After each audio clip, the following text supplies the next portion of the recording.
Fefe lava toi whatala whantu leisi fo ili nei wha o pongo tala whau me Sāmoa, usi mai ele wha whonga. Ele eise isi fo whanga o loo mafo whawina e so o ele ngā ruenga mai le tūlanga ua malo loi nei. Wana o se awa nova auro o le a mafutai ma le a inga, ai meise o le a malo loi foi, mai ili telo whawhita auli na whenga iai, au tau aveina le matanga ruenga o leo leo. O se langona leo le sunga ia ua pa aulongo i tino Filipo, na whaalia i le autu stala ina ua mai ale wha maa vaenga, ma le matanga ruenga o leo leo, e ua mai e o na wha ilo atu le wha muta ino na nakon karate,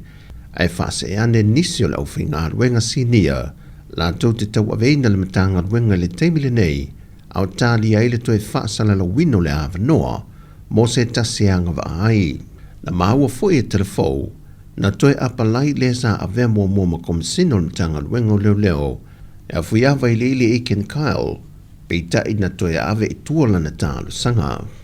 E na whaalia le anganga whaaftai tele o apa au ile mamalo le atunu, e le fisoswani ma le langolango, au ia tau aveina le amatanga ruenga i le tele o tau sanga. Au lana whaamalo si au a nga i le au whainga ruenga, i toi upu o le tautonga, na ia toe whaamamafa tuai vaenga po leina muli o le tautonga,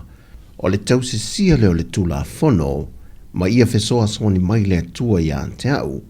na ia sauno foi, a whai lava e tū le tangata e tausi le tula fono, ona le aile o se me popole ai, tusa lava po o a whaafita au li o ngaonga pe la aiti e te tupu i le savalinga o le ngā ruenga,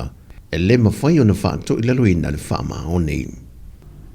Wa whaawau su engal fo mai whaapitoa, i se awivi o se tangata soifua na maua i lalo nea, e naiva yaso o tuanai,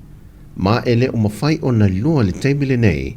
po ai tonu le tangata e ana ia awivi, mai o lo a ngai fo Yesu e su engal mitanga luenga o leo leo. O lo sa ilia a inga o lo na nata ne le no whanga na maua i le awivi, pe le o iai se tasio sa ilio la tu a iga, Whai loa su kom sinon tanga luenga o leo leo a whamasanga sa mwelu le ia taua. O lo tā pā fwoi le viso soania se tasi e eini wha amtalanga e viso ta ia tu le mata upu le nei. Ai mo le whai unga la tau i o le vaiaso e le eini wha lave lave matu ia na report ia tu le matanga luenga o leo leo po se tasi fwoi wa maliu. Wa whai loa se pepo wha amtalanga e le sa a vea mapare mio le atinu le no wha inga taluai. O le tala o le tupe le ua toi tui nātu i le pāle mene. O le tala lava leo le tupe no lātou tāpe na ina, le foi sa te ena e nisi o le vaenga wha upo whai le whainga mālo o tūla i nei, wha te sei ma le vaenga wha upo whai le HRPP. Wa fisilingia i le fionga fia me, le mafua anga wa toi tui nātu ai le tala lava leo le tupe, ai sa te ena mua mua. Whai lofo e fia me le tala lava leo le tupe na o lātou tāpe na ina, o lo au fia i whainga whaavai o le nafsoa swani malosi, e whaamalosia i le mautu o le tamau ahinga o Sāmoa. Mai o aita lafo fo ina tā ua fia me, na a mata pa u mai lavalon tutongi ina i le lua whelua se fulmalitasi,